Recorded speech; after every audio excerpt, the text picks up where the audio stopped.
केंद्र आणि राज्य सरकारचा लोकसभेत आणि विधानसभेमध्ये अर्थसंकल्प सादर झाला। त्या अर्थसंकल्पामध्ये सर्व भागाचा समतोल आणि सर्व वर्गाला न्याय देण्याचं काम केंद्र आणि राज्य सरकारने केलं आहे आणि त्यामुळे केंद्रावर आणि राज्यावर गरीब आणि मध्यम वर्ग खुश आहे। याची धास्ती घेऊन काँग्रेस, राष्ट्रवादी काँग्रेस आणि शिवसेना यांनी या गोष्टीकडे लक्ष विचलित करून अन्यत्र लक्ष वळवण्याचं काम या राज्यामध्ये सुरू केलेलं आहे। आपण बघत असाल की गेले 2 दिवस मराठा आंदोलक हे मातोश्रीच्या बाहेर थांबले, परंतु त्यांना उद्धव साहेब ठाकरेंनी भेट सुद्धा दिलेली नाही। कारण जोपर्यंत हे आंदोलक आम्हाला आरक्षण मागत होते, युती सरकारला टार्गेट करत होते, तोपर्यंत आरक्षणाच्या बाजूने उद्धव ठाकरे, शरद पवार साहेब आणि काँग्रेस होती। परंतु जेव्हा आम्ही प्रश्न केला काँग्रेस आणि राष्ट्रवादी काँग्रेस शिवसेनेला की जरंगे पाटलांनी जी भूमिका समोर ठेवली की मराठा समाजाला हे ओबीसीतूनच आरक्षण द्या, या भूमिकेला तुमचा पाठिंबा आहे का? परंतु कोणीही समोर येऊन या भूमिकेला पाठिंबा दिलेला नाही। त्यांचे निवडून आलेले खासदार सभेवरून बोलतात की आमचा मराठा आरक्षणाला पाठिंबा आहे, परंतु हा पाठिंबा हा ओबीसीतूनच आरक्षण द्या असा आहे का, असा प्रश्न जेव्हा आम्ही विचारायला सुरुवात केली तेव्हा त्यांना या आरक्षणाबद्दल त्यांची बोलती बंद झाली आणि म्हणूनच मराठा आंदोलक हा विषय घेऊन मातोश्रीवर गेले। आता त्यांनी मराठा आरक्षणाच्या संदर्भात केंद्राकडे बोट दाखवलं। मला असं वाटतं की राज्याचा विषय राज्यामध्ये सर्वांनी एकत्र बसून सोडवला पाहिजे, परंतु आता त्यांनी केंद्राकडे बोट दाखवलं। कदाचित केंद्राकडनं ते युनोकडे न जावं अशा प्रकारची त्यांची बुद्धी आहे। ज्या टायमाला राज्यामध्ये 58 मोर्चे निघाले त्या टायमाला मुका मोर्चा म्हणून मराठा समाजाच्या मोर्चाला यांनी हिनवलं आणि आज कारण नसताना समाजाला चिथवण्याचं काम हे करतात। मराठा आरक्षण हे समाजाला मिळावं ही आमची बाजू आहे। पहिल्यापासून आमचं मत आहे की कोणाचं आरक्षण कमी करून मराठा समाजाला आरक्षण न देता स्वतंत्ररित्या मराठा समाजाला आरक्षण दिलं पाहिजे। आपण आज बघत असाल की राज्यामध्ये अनेक विषय घडतायत।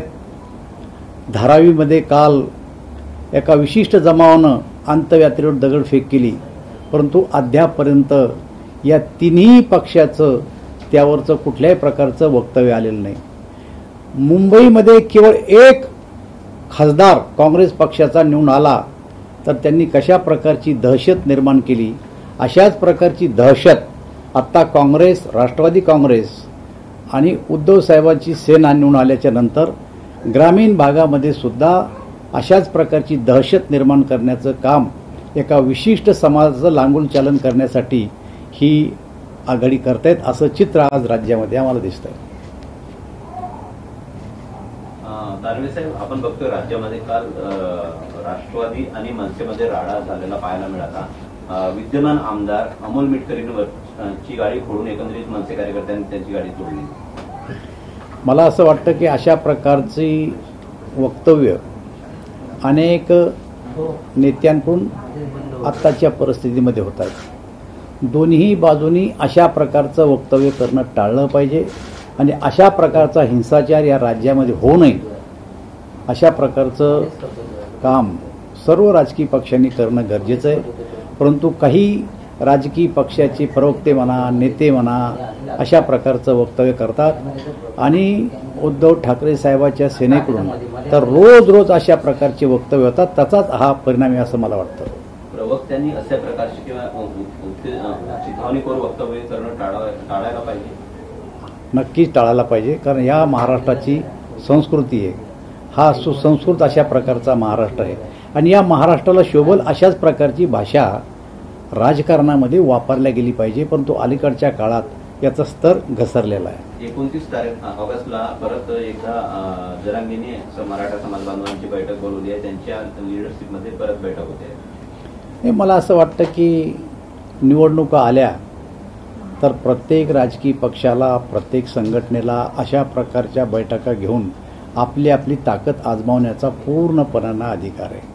त्यांची जी बैठक आहे ही पूर्वनियोजित बैठक आहे. त्या बैठकीमध्ये काय निर्णय होतो याच्याकडे सगळ्या राजकीय पक्षाचं आणि समाजाचं लक्ष लागलेलं आहे आणि मला असं वाटतं तो जो निर्णय घेतील तो त्यांच्या संघटनेच्या हिताचा घेतील. सर, खरं तर आज महत्त्वाचा एक निर्णय आलेला आहे की राज्य पोलीस दलातील भरती प्रक्रियेत जी आहे ती एसीबीसी किंवा ओबीसी ऐवजी आर्थिकदृष्ट्या दुर्बल अशा लोकांची जे ती उमेदवारी देण्यात आलेली आहे. पण त्यांचं असं म्हणणं आहे की जे मराठा समाजातून ज्यांनी फॉर्म भरलेला आहे त्यांची उमेदवारी रद्द न करता जे ते त्यांना वेटिंगवर ठेवण्यात यावं अशी मागणी जी ती करण्यात आलेली आहे. कसं बघतं त्या सगळं? हे बघा, आरक्षण ठरलेलं आहे. एससीला किती, एसटीला किती, ओबीसीला किती आणि आता मराठा समाजाला राज्य सरकारनं किती दिलं आहे त्या कॅटेगरीप्रमाणे होईल. आणि केंद्र सरकारनं जे 10% दिलं आर्थिकदृष्ट्या दुर्बल घटकांना, मला असं वाटतं की त्यांनाही डावलता येणार नाही. कोणतंही सरकार कायद्यानं ठरवून दिलेल्या आरक्षणाच्या पलीकडे जाणार नाही. त्यामुळं मराठा समाजाच्या उमेदवारावर कुठल्या प्रकारचा अन्याय होणार नाही असं मला वाटतंय. सर, काल जे उद्धव ठाकरेंच्या घरासमोर मराठा क्रांती ठोक मोर्चावाली जी संपूर्ण मंडळी गेली होती त्याच्यात डोंबिवलीतील भाजपचे एक कार्यकर्ते पाहायला मिळाले. त्यांना माध्यमांनी विचारलं की तुम्ही इथे का आला, तर त्यांनी बोलणं टाळले. कसं बघता ते? आधीच तुमच्यावर टीका केली जाते की हे सगळं भाजप घडून आणतात. त्याच्यानंतर भाजपचा या पार्टी म्हणून या आरक्षणात, कालच्या मोर्चाच्या आरक्षणात काहीही संबंध नाही. एखादा मराठा समाजाचा कार्यकर्ता तो कोणत्याही राजकीय पक्षाचा असला तर आपण आत्ता जे काही राज्यामध्ये गेले 8-9 महिने आरक्षण चालू आहे त्याच्यामध्ये सगळ्या राजकीय पक्षाचे कार्यकर्ते होते, तेही पदाधिकारी होते, पक्षाचे अध्यक्ष होते, जिल्हा लेवलचे, तालुका लेवलचे, कारण ते मराठा समाजाच्या मोर्चासाठी आलेले आणि मराठा समाजाच्या मोर्चाला पाठिंबा देणारे अशा प्रकारचे कार्यकर्ते होते. ते काही राजकीय पक्षाचे व्यतिरिक्त काही लोक होते असं नाही आहे. पण एखादा कार्यकर्ता कुठून आलाही असेल तर मला असं वाटतं की तो काही भारतीय जनता पार्टीनं पाठवलेला कार्यकर्ता नाही आहे. आणि मला असं कळलं वर्तमानपत्रातून की तो मराठा समाजाचाही नव्हता. याचा अर्थ काय भाजपनं त्यांना पाठवला असं होऊ शकत नाही. दानवे साहेब, सध्या प्रकाश आंबेडकरांची आरक्षण बचाव यात्रा सुरू आहे महाराष्ट्रामध्ये. त्यांनी जरांगे आणि फडणवीसांचं भांडण म्हणजे नौटंकी असल्याचं वक्तव्य केलं आहे. असं आता एखादा राजकीय पक्षाचा नेता दुसऱ्या राजकीय पक्षाच्या नेत्यावर जर अशी टीका टिप्पणी करत असेल तर ती राजकीय टिप्पणी आहे. मला असं वाटतं की आम्ही काही ती गांभीर्यानं घेत नाही, परंतु अशा प्रकारच्या टीका टिप्पण्या एकमेकावर करण्याचे जे सत्र आता सध्या सुरू ते थांबलं पाहिजे असं आमचं मत आहे. सर, आज हेच मराठा क्रांती ठोक मोर्चावाली सगळी मंडळी आहे ती उपमुख्यमंत्री अजित पवार यांच्या सुद्धा भेटीची तयारीत आहेत आणि त्याच पार्श्वभूमीवर ते आज 11 वाजता अजित पवार यांच्या देवगिरी निवासस्थानी दाखल होणार आहेत. मला वाटतं दादा त्यांना भेट देतील. आमचं तर मत आहे की मराठा ठोक मोर्चांनी या सगळ्या राजकीय पक्षाच्या नेत्यांकडे गेलं पाहिजे. एकच मागणी केली पाहिजे आणि ती मागणी म्हणजे की जरंगे पाटलांनी जी मराठा समाजाविषयी भूमिका घेतली आणि मराठा समाजाला ओबीसीतूनच आरक्षण द्या ही जी त्यांची मागणी आहे, या मागणीला तुमचा पाठिंबा आहे का हे पहिलं विचारलं पाहिजे काँग्रेसला, मग विचारलं पाहिजे शिवसेनेला आणि मग विचारलं पाहिजे एनसीपीला. आणि त्यांना हा आग्रह धरला पाहिजे की जर ओबीसी मधून मराठा समाजाला आरक्षण जर तुम्ही देणार असाल तर तुमच्या जाहीरनाम्यामध्ये टाका.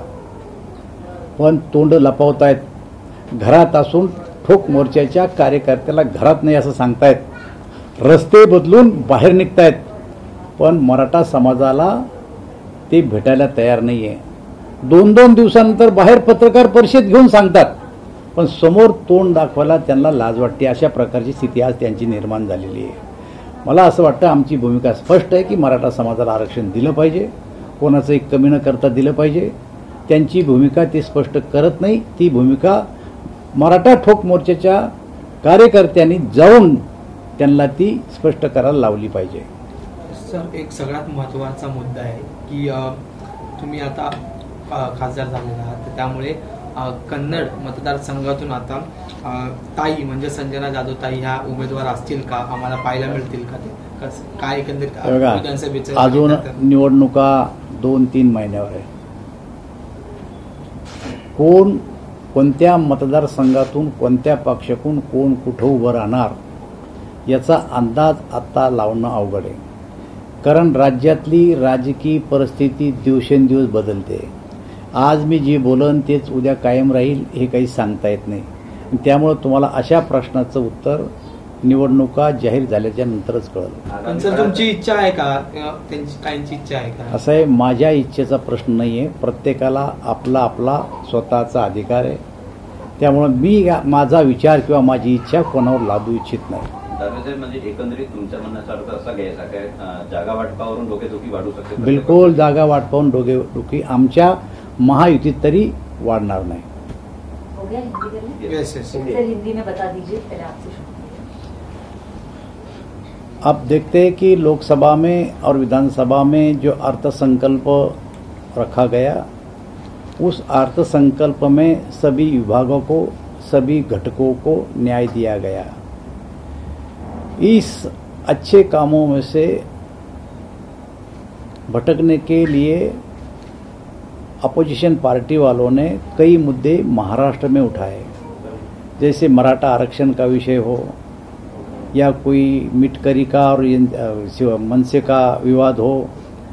ये मुद्दे की तरफ ध्यान देने का काम इन्होंने शुरू किया ताकि जो सरकार ने जो निर्णय लिए जो गरीबों के हित में है, तो उनका नज़र भटकाने के लिए इधर उधर की बातें वो कर रहे हैं. आप देखते हैं कि 2 दिन मराठा आंदोलक मातोश्री के सामने खड़े रहे और शिवसेना की क्या भूमिका है, शिवसेना की भूमिका स्पष्ट करो. जरंगे पाटिल ने जो मांग की है कि मराठा समाज को ओबीसी में से ही आरक्षण दो, ये मांग को आपका समर्थन है क्या? लेकिन 2 दिन नहीं मिले और बाहर जाके 2 दिन के बाद पत्रकार परिषद में उन्होंने बोला कि ये काम राज्य का नहीं केंद्र का है. आप जानते हैं कि 8 महीने से ये शिवसेना, एनसीपी और कांग्रेस, जब तक कि मराठा समाज इनको सवाल नहीं पूछता था तब तक ये हमारी तरफ उंगली बताते थे. लेकिन आज जब उनको पूछने लगे तो केंद्र की ओर उन्होंने इशारा किया. मुझे ऐसा लगता है कि राज्य का विषय केंद्र में लेके गए, केंद्र का विषय कल इन्हों में भी लेके जा सकते हैं. ये इनका कोई सच्चा नहीं है. आज देवगिरी बंगले पे जाकर अजीत दादा से मिलने वाले मराठा ठोक मोर्चा के कार्यकर्ता, उसके बाद वो कांग्रेस के नेताओं के पास जाने वाले हैं. मुझे ऐसा लगता है कि उन्होंने एक ही मांग उनसे करना चाहिए कि मराठा समाज को आप आरक्षण देने के लिए समर्थन करते हैं क्या? और जो समर्थन आप कर रहे हैं, तो जरंगे पाटिल ने जो मांग की है कि मराठा समाज को ओबीसी से ही आरक्षण दो, इस मांग को आपका समर्थन है क्या? अगर समर्थन है तो तुम्हारा जो जाहिरनामा प्रसिद्ध करेंगे उसमें तुम डालो, मैनिफेस्टो में डालो. तो ये डालते हैं क्या, ये देखना चाहिए. और दूसरी बात यह है कि हमारी भूमिका भारतीय जनता पार्टी की बहुत ही स्पष्ट है कि मराठा समाज को आरक्षण मिलना चाहिए, लेकिन किसी का आरक्षण कम करके नहीं, तो एक अलग स्पेशल आरक्षण मराठा समाज को देना चाहिए. भारतीय जनता पार्टी की भूमिका है. सर, जिस तरह एमएनएस और एनसीपी का विवाद चल रहा है, तो क्या इसमें बीजेपी मध्यस्थता करेगी, क्योंकि वो दोनों की समर्थक पार्टी, और आपको क्या लगता है इसमें किसका नुकसान सबसे ज्यादा होगा? मुझे ऐसा लगता है कि मैंने स्पष्ट कर दिया है पहले कि जो राज्य में जो प्रवक्ता होते हैं, जो नेता होते हैं, उन्होंने जो बयानबाजी शुरू की है, वो बयानबाजी ऐसी होना चाहिए कि समाज में ऐसी कोई एक दूसरे के घर पर जाके हमला करना ये ठीक नहीं है. ऐसी करेंगे, ऐसी बयानबाजी नहीं करना चाहिए. सर, एक सवाल है कि उत्तर प्रदेश में लव जिहाद कानून पारित हो गया, आपको लगता है महाराष्ट्र में क्या इसकी जरूरत है, और क्या बीजेपी इसको आगे समर्थन करेगी? ये देखिए, ये इस विषय पे कई दिनों से चर्चा चल रही है, और जो कि पहला राज्य है अभी कि उत्तर प्रदेश जिन्होंने लव जिहाद का कायदा पास किया है. और मुझे ऐसा लगता है कि हमारा केंद्र उत्तर प्रदेश में जो कानून पास हुआ उसकी स्टडी करके देश भर में लागू करना है क्या, इसका स्टडी करके निर्णय लेंगे। फिलहाल जो महाराष्ट्र की कंडीशन, नवी मुंबई का भी केस देखा है, आपको लग रहा है कि महाराष्ट्र को भी इनिशिएट लेना चाहिए जिस तरह यूपी ने शुरुआत में लिया? देखिए, इस विषय में केंद्र सरकार इसकी स्टडी करेगा, अगर जरूर है तो जरूर लगाएगा, ये मेरा मत है। सर, इसके पहले आपने रेल मंत्री का भी कार्यभार संभाला है, लेकिन विपक्ष जिस तरह से लगातार घटनाएं हो रही है रेल की, केंद्र पर सवाल उठा रहा है कि आप बजट पेश करते हैं लेकिन रेलवे में काम नहीं होता, कई लोगों की जान चली जाती है, उस पर क्या कहेंगे आप? मैडम, ये देखिए, रेल विभाग ने पिछले 10 सालों में क्या किया है। इस देश के जितने भी ब्रॉडगेज लाइन है, उस ब्रॉडगेज लाइन पे लगभग 100% इलेक्ट्रिफिकेशन किया है। 2009 से लेकर 2014 तक महाराष्ट्र को केवल 1100 करोड़ रुपए मिलते थे। पिछले साल 12.5 लाख करोड़ मिले। इस साल 15.5 लाख रुपए महाराष्ट्र के लिए मिले। नई लाइन बिछाई जा रही है, ब्रॉडगेज लाइन हो रही है, इलेक्ट्रिफिकेशन हो रहा है, और जो कि पुराने रेलवे स्टेशन है वहाँ पर नए रेलवे स्टेशन बन रहे हैं, बुलेट ट्रेन आ रही है। तो इतना डेडिकेटेड फ्रेट कॉरिडोर जो दिल्ली से लेकर तर जैनपीठ तक आ रहा है, तो क्या ये काम नहीं हो रहा है? मुझे ऐसा लगता है कि आरोप जो कांग्रेस या अन्य पार्टियों का ये गलत है। सर, एक मराठी शॉर्टचा प्रश्न आहे की तू एकटाच विचारतोय, इकडे बोलू दे ना काही, कायदा सगळे तोच विचारलेत। चल, विचारलं सर कायदा सुव्यवस्थेचा प्रश्न निर्माण झालेला आहे। 3 मुलींचे हत्या जी ती करण्यात आलेली आहे, उरण असेल, पनवेल असेल, कसं बघता त्या सगळ्याकडे तुम्ही? पनवेल आणि उरणच्या ज्या हत्या झाल्या, मला असं वाटतं की या हत्येच्या संदर्भात एका विशिष्ट समाजाच्या लोक गुंतलेले असल्यामुळं काँग्रेस आणि राष्ट्रवादी काँग्रेस आणि शिवसेना याच्याबद्दल ब्रश शब्द सुद्धा बोलायला तयार नाही। केवळ राज्यातली कायदा आणि सुव्यवस्था बिघडली अशा प्रकारचं ते वक्तव्य करतात, परंतु ज्यांनी कोणी ही हत्या केली ते आरोपी पकडले गेले, परंतु त्यांच्याबद्दल अद्यापर्यंत त्यांचं कुठल्याही प्रकारचं वक्तव्य आलेलं नाही। हिंदी में बता दीजिए कि नवी मुंबई की हत्या को लेकर क्या कहेंगे आप? नवी मुंबई में जो हत्या हुई, वो हत्या जिन लोगों ने की वो आरोपी पकड़े गए, लेकिन ये विशिष्ट समुदाय के आरोपी होने के कारण ना तो कांग्रेस, ना तो शिवसेना, ना तो एनसीपी, इन्होंने किसी का नाम लेके अभी तक बयान नहीं किया। अगर दूसरा होते तो अभी तक उनका बयान आ जाता था। सर, जरांगे जे आहेत त्यांनी काल एनडीटीव्हीला मुलाखत दिली आणि त्यांचं असं म्हणणं आहे की विरोधी असो किंवा मग महाविकास आघाडी असो, आम्ही दोन्हीचे उमेदवार पाडणार। महाविकास आघाडीचे त्यांचं असं म्हणणं आहे की 114 जागा महाविकास आघाडीच्या विरोधात लढवणार आहेत आणि उमेदवार जे आहेत ते पाडणार। मला असं वाटतं जरंगे पाटलांनी जी भूमिका घेतली ही न्यूट्रल भूमिका आहे आणि अशाच प्रकारची भूमिका त्यांनी घ्यावं। पहिलं तर सगळ्या राजकीय पक्षाच्या प्रमुख नेत्यांना विचारावं की माझ्या भूमिकेला तुमचा पाठिंबा आहे का, आणि जर पाठिंबा ना यांचा आणि त्यांचा नसेल तर त्यांनी स्वतःचा निर्णय स्वतः घ्यावा। आमचं असं मत आहे की हा समाजाचा प्रश्न आहे, कोणा राजकीय पक्षाचा प्रश्न नाही आहे, किंवा यामध्ये ना शरद पवार साहेबांची भूमिका, उद्धव ठाकरे साहेबांची भूमिका किंवा काँग्रेसची भूमिका स्पष्ट नाही। समाजामध्ये वाद लावून आपल्याला निवडणुकीमध्ये काही यश संपादन करता येतं का, याच्यासाठी त्यांनी मराठा समाजाचा वापर करू नये अशी आमची भूमिका आहे। आणि जर या तिघांचं मत जरंगे साहेबांच्या भूमिकेला पाठिंबा असेल त्यांनी जाहीरनाम्यामध्ये त्यांनी स्पष्ट करावं। मुख्यमंत्री ने कहा था कि ऑल पार्टी मीटिंग लेकर भी इसका सोल्यूशन निकाला जा सकता है। पिछली मीटिंग में तो ऑपोजिशन ने बॉयकॉट किया था, अब इस पर पहल हमने कई बार कोशिश की, कुछ मीटिंग को मैं भी उपस्थित था, कि सब जने साथ बैठकर इसकी चर्चा करो और इसका हल निकालो, लेकिन इनको आना नहीं है, मीटिंग में नहीं आए, बायकॉट कर दिया। इधर बायकॉट भी कर दिया, उधर मराठा समाज को भी नहीं मिल रहे। ये इनकी दुटप्पी भूमिका है। सर, तुम्ही एक विधान केलेलं होतं सिल्लोडबद्दल, अब्दुल सत्तारांबद्दल। तेच अब्दुल सत्तार आज पालकमंत्री झाले आहेत संभाजीनगरचे। ते काहीही झाले असले तरी मी त्या भूमिकेशी ठाम आहे। मुख्यमंत्र्यांशी तुम्ही या संदर्भात बोलणार? मला असं वाटतं तो त्यांच्या पक्षाचा प्रश्न, याचा विचार त्यांनी स्वतः केला पाहिजे। की जी विधानसभेतून संगीता ठोंबरे यांनी दंड थोपटले, आता प्रत्येक मतदारसंघात प्रत्येक उमेदवार, आजी आमदार, माजी आमदार, काही माजी खासदार यांना प्रत्येकाला उमेदवारी मला करायची असं म्हणण्याचा पूर्ण अधिकार आहे. एखाद्या राजकीय पक्षाकडे तिकीट मागितलं त्या राजकीय पक्षाची पद्धत आहे, पार्लमेंटरी बोर्ड आहे, पार्लमेंटरी बोर्ड निर्णय घेईल आणि ज्यांच्या नावाचा विचार होईल ते उमेदवार होतील. Thank you sir. चलो थँक्यू. Thank you sir.